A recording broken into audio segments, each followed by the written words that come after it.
Well, in the book of the Revelation, when we're told that in the final culmination of all things, God defeats every enemy that has raised its head against God, and also every enemy that contends against his people on earth.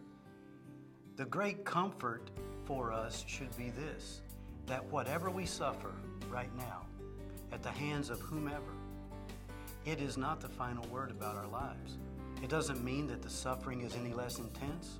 It doesn't mean that the pain is any more bearable as pain, but it does remind us that what we suffer in this moment at the hands of those who are the enemies of God is not the way our lives are going to turn out. There is a promise.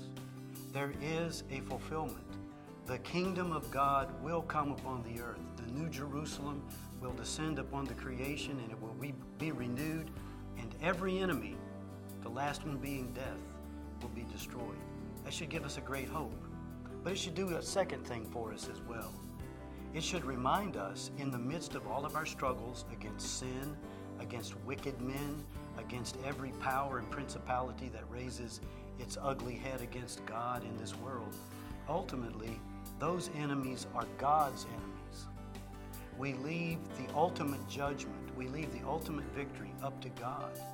We don't need to take things into our own hands. We don't need to be bitter, angry, hateful, resentful. We can trust all judgment to God, which is exactly what the psalmist does in many instances in crying out for God's judgment against his enemies. And we Christians have a greater knowledge in Jesus Christ of the ultimate coming of God's kingdom in all of its fullness than the psalmist ever could have had. So those two things, a great hope and an ability to love our enemies even when we suffer at their hands.